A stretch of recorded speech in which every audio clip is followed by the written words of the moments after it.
I haven't done a standalone review on a game in a minute, so I hope you guys will entertain me here and just enjoy this review of Hyke Northern Lights for the Nintendo Switch. Just so you are aware, all gameplay capture for this video is captured on the Nintendo Switch 2, as this game is fully compatible with the original Switch and the Switch 2. There may be some performance differences for Switch Lite users, but as far as like the standard standalone Nintendo Switch systems, both Switch and Switch 2 are good to go. Hyke Northern Lights was billed to me as a top-down, action-style JRPG featuring strategic combat, rich storytelling, and nostalgic vibes. And I think you can tell just by looking at it that it is heavy on the nostalgic vibes. This game feels like it stepped right out of the 1990s with an absolutely stunning pixel art style. From jump, like, the look of this game captivated me. I was intrigued by the design, I was intrigued by the look, I thought the character models were fantastic, the effects on screen were wonderful, and it spoke to me. It was something that I really, really appreciated because, I mean, look, I'm a sucker for pixel art. This is where I kind of cut my teeth. Like, I was excited to play Final Fantasy III again for, like, the 30th time this week. So you should understand, that is my aesthetic. That is the thing I'm looking for here. And I was intrigued by the thought of a brand new JRPG from a studio that I hadn't really spent a lot of time with in Aniplex. And I was curious to see what they were going to pull off. And the opening storyline, so just so you guys are aware here, any gameplay footage you're going to see here, just to avoid spoilers, is only from the first chapter. So there is a prologue to start the game and a chapter 1, and all you're seeing is stuff from chapter 1 here, because the prologue kind of gives some story beats away. Chapter 1 is fairly safe, but you get an idea of what the game is about.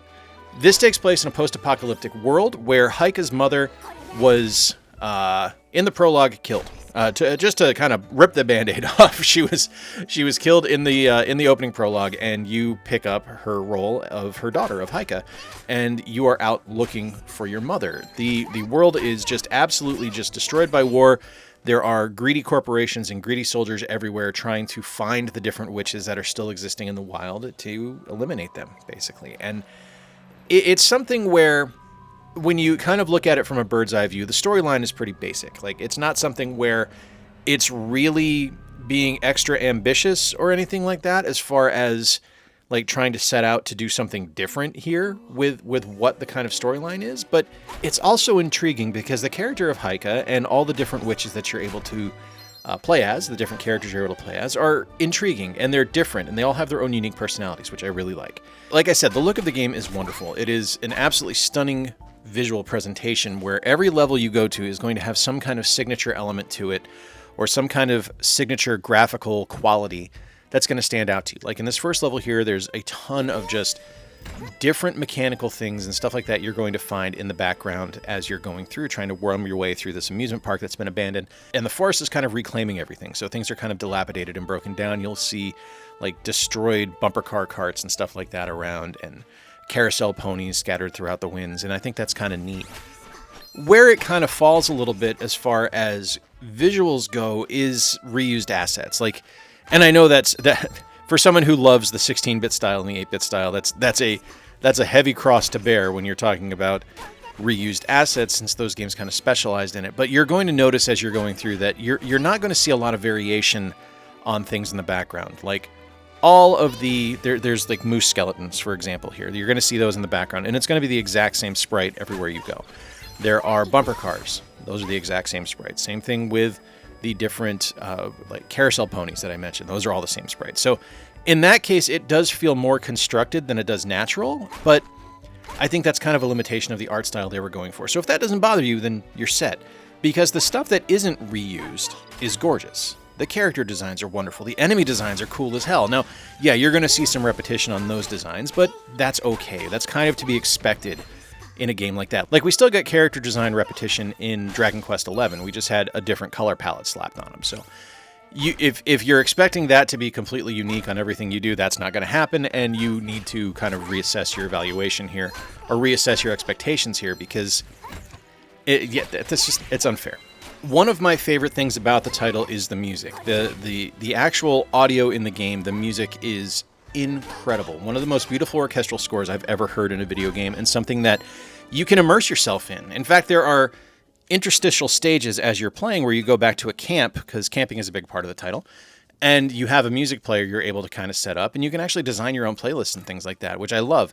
I really do think that that is one of the unsung heroes of this game, because while there's a lot aesthetically pleasing about this game, it wouldn't be nearly as appealing as it is without a beautiful score kind of underlaying everything that you're doing.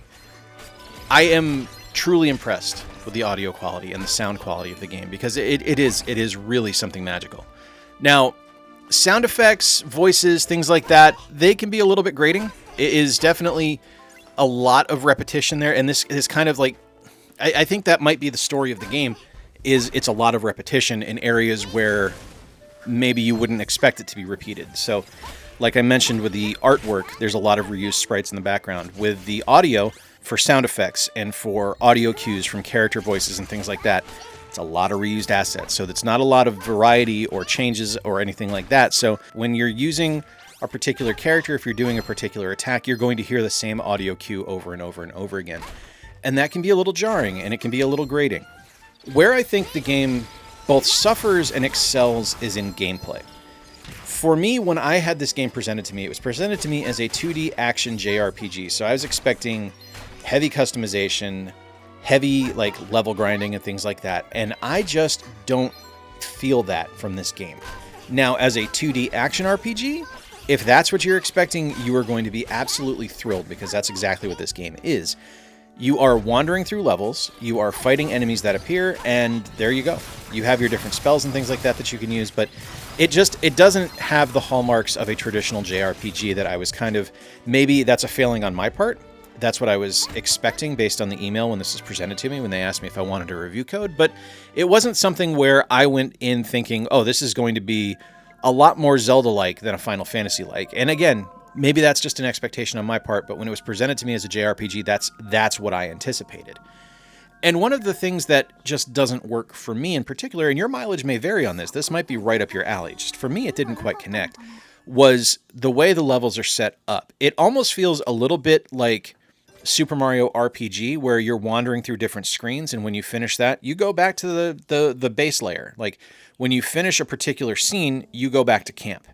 And then when you're done with camp, you go to the next scene, and then you go back to camp. And then you go to the next scene, and you go back to camp. So the fact that it is an action RPG, when I kind of adjusted myself to that aspect of the gameplay, I was getting interrupted whenever I would complete a level, as opposed to the game just continuing. Like, with Zelda, when you complete a level, you get your little, your little action scene where Link holds up the Triforce, and then you're back into the overworld, and there you go. With this one, there's that interstitial of the camping scene where I don't really care, I guess, for lack of a better term.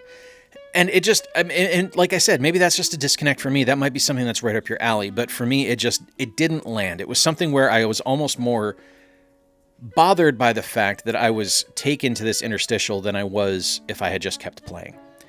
There's another aspect of the game that isn't quite connecting for me, and it's swapping characters on the fly. So as you play, you're going to collect different characters that you're able to use. As you can see here, I've got Hyke, and then you switch to Rico.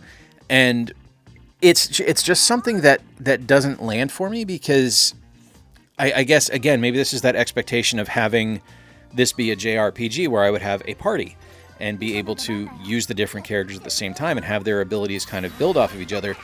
In this one, what you do is you hot swap as you're playing. You swap between the characters on the fly in the different action scenes, and they all have different abilities and they all have different play styles, and sometimes that's kind of hard to adjust your mind to.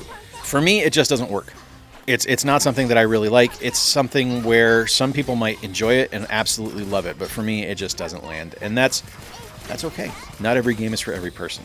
So overall, what do I think of Hyke Northern Lights? I think there's an ambitious game here with a really solid set of bones that just unfortunately for me doesn't quite connect. And it might be something where you look at it and you go, no, this is exactly what I want. And if that's the case, I strongly encourage you to try this game out, because I think there is a good layer here, a good solid foundation of what a wonderful game could be. It's just not a wonderful game for me. Hyke Northern Lights is $27.99 in the Nintendo Switch eShop. It's also available on the PlayStation 5 and on Steam, so if you're looking to play it on one of those consoles, you're able to. Right now on the eShop, it's on sale for $25.19. That's through October 3rd of 2025 here in the States, so If you're interested in that, check the game out. If you enjoyed this video, give it a thumbs up. Engagement really helps the channel out. If you really enjoyed it, consider subscribing. I don't do a lot of these standalone video reviews, like I said, but if you enjoyed this, let me know. Maybe I'll do some more. Till next time, folks, I've been Jay. Appreciate you spending a little bit of time with me. Remember to play more games, stay square, and take care. I'll talk to you soon.